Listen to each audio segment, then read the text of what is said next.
Hi everyone, my name's Amelia Steele. I'm a professional dog trainer and behavioural consultant, and today I'm going to be partnering with Dorwest to talk to you about 4 things that you can do to support your dog going into the summer months. Now, when the seasons start to change and the temperatures get a bit hotter, it's quite normal for your dog's behaviour and environment to change as well. So I'm going to talk to you about what you can do to help keep your dog comfortable, safe and happy during the summer months, and what you can do to prepare in advance as well. So first things first, when the temperatures do start to rise, it's really important to help keep your dog cool. Remember that dogs from different breeds are bred to survive in different environments. So some dogs might really struggle when the temperatures start to get hot. If you have a dog with a particularly thick coat or you have a dog with a flat face, this is something that you want to think about in particular. However, all breeds can feel uncomfortable when the weather does start to get warm. To help them keep cool, a couple of things that you can do are to keep the blinds closed. This really helps to stop the sun from shining through and really heating up your entire house.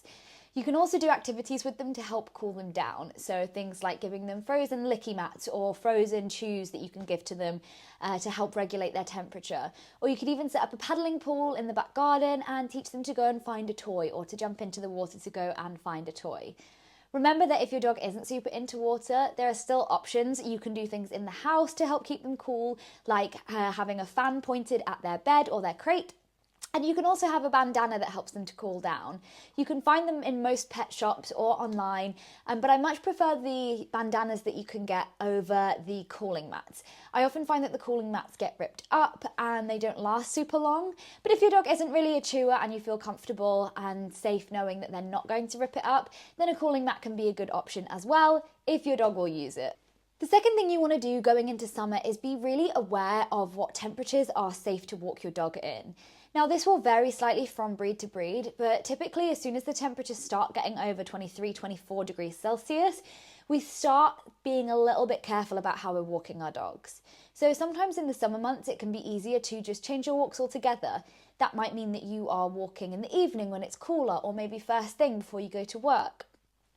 It's also perfectly fine to keep walks to a minimum and do other things that help to tire your dog out. Think about doing a training exercise with them in the house, maybe some scent work or games inside that will help to stimulate their brain without them having to go outside in the warm temperatures. You also want to be really careful not to let your dog do any intense running around when it gets hot. Dogs of all breeds can overheat really, really quickly, and it's just not something that's worth risking. If you're unsure about walking your dog in a certain temperature, it's always better to double check.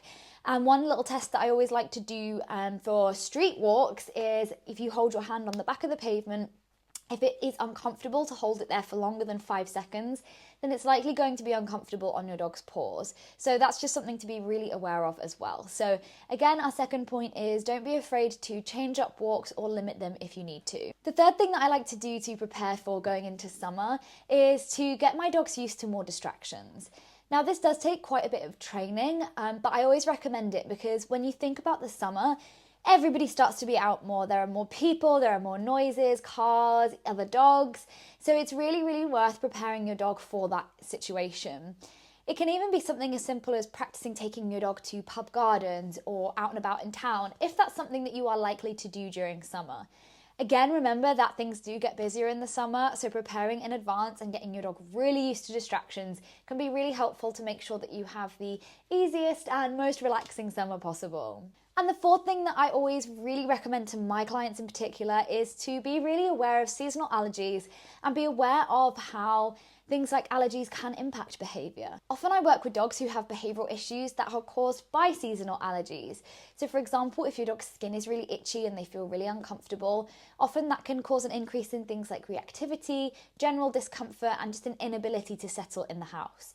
Sometimes your dog might even struggle to sleep at night because they are feeling uncomfortable. To minimise this, I always recommend keeping a really close eye on your dog on a walk. Make sure that they're not diving through really long grassy areas. Grass seeds in particular and just long, tall grass can really irritate a dog's skin. Often we can see rashes on dogs' stomachs and really sore skin just from something as simple as them running through long grass. So I tend to avoid areas that are really overgrown in the summer. I also recommend looking into herbal supplements to really help your dog if they are struggling with allergies. And luckily from the 3rd to the 30th of June, Dorwest have 25% off all of their skin products. So if your dog does struggle with allergies or you suspect they might struggle with allergies, I definitely recommend checking that out. You can learn more about the offer in the description and you can use the code on the screen to get your 25% off. And remember, as with everything, I always recommend getting in before issues develop. So don't forget to be prepared. Don't wait for the temperatures to skyrocket before you stock up on warm weather activities. And don't wait for your dog to become reactive to start making sure that you're looking after their skin and their overall well-being. So I really hope you found that helpful. Again, don't forget to check out Dorwest's current discount on their skin product. And if you do have any questions, let us know in the comments.